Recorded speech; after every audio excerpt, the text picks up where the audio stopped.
Assalamualaikum warahmatullahi wabarakatuh. Perkenalkan, nama saya Sulistiawati Adam. Di video kali ini saya akan mempresentasikan materi mengenai kemampuan organisasi-organisasi untuk bertahan. Apabila kita memerhatikan organisasi-organisasi yang ada, dapat dijumpai gejala bahwa organisasi-organisasi tertentu bertahan, berkembang, dan mencapai kemajuan. Sementara itu, organisasi-organisasi lain justru mengalami kemunduran dan akhirnya tenggelam.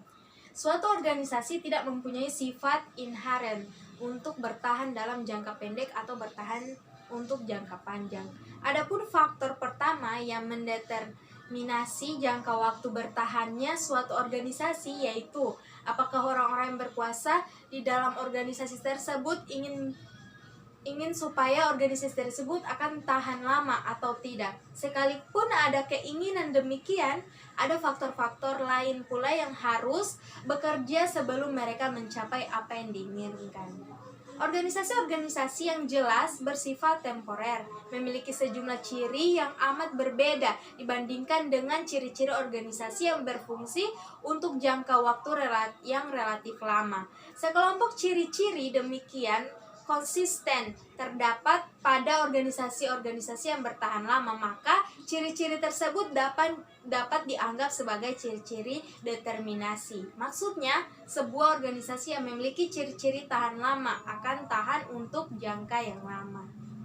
Ciri-ciri yang mendeterminasi termasuk dalam 3 kategori. Jangka waktu bertahannya suatu organisasi dapat diramalkan dengan jalan membandingkan pandangannya tentang ketahanan atau survival, falsafahnya tentang sasaran-sasaran dan strukturnya.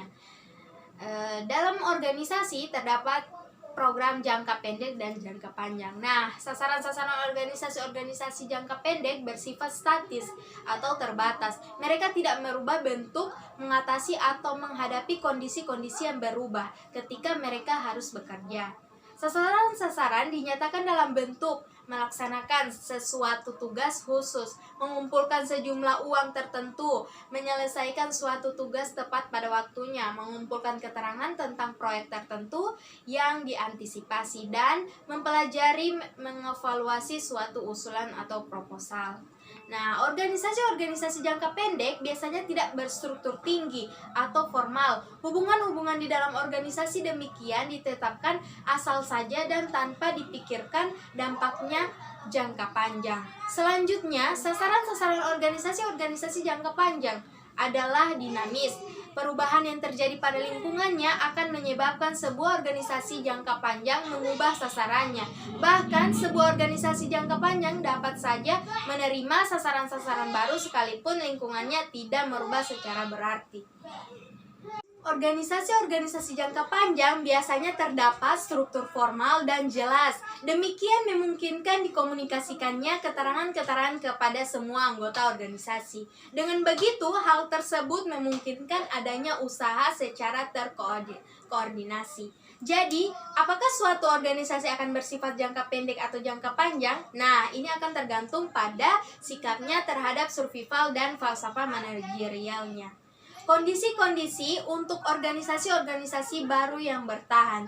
Dalam sudut pandang ekologis memberikan gambaran yang menarik tentang kedua macam kondisi yang perlu untuk menciptakan sebuah organisasi baru untuk bertahan. Pertama-tama harus terdapat sebuah mutasi. Dalam studi tentang organisasi-organisasi, mutasi tersebut dapat berupa sebuah produk baru, sebuah proses baru, sebuah prosedur baru, sebuah kebijakan baru, dan sebuah bentuk organisasi baru. Kondisi kedua yang diperlukan untuk muncul dan berhasilnya spesies-spesies biologis baru atau organisasi baru adalah lingkungan yang menguntungkan. Untuk dapat bertahan, suatu organisasi harus secara kontinu menerima sumber-sumber daya dari lingkungannya. Lingkungannya merupakan sumber daya hidup atau energi baginya. Sebuah organisasi yang bertahan merupakan sebuah sistem terbuka. Sistem ini harus memiliki suatu posisi atau hubungan dengan lingkungannya daripada mencapai sumber-sumber daya atau energi yang diperlukannya. Dalam organisasi membutuhkan perubahan menduduki tempat penting tentang studi dalam ketahanan keorganisasian. Perubahan yang dapat memungkinkan sebuah organisasi mempertahankan kelanggengannya di dalam lingkungan yang berubah. Perubahan-perubahan suatu organisasi yang memperbaiki adaptasinya dapat mencapai macam-macam bentuk. Yang pertama, perubahan-perubahan teknologis yang meliputi produk-produk baru serta proses-proses baru. Yang kedua, perubahan-perubahan struktural yang meliputi kebijaksanaan atau prosedur-prosedur baru. Yang terakhir, perubahan-perubahan manusia yang mencakup teknik-teknik promosi baru atau personal baru. Nah, sampai sini dari penjelasan saya. Lebih dan kurangnya saya mohon maaf. Wassalamualaikum warahmatullahi wabarakatuh.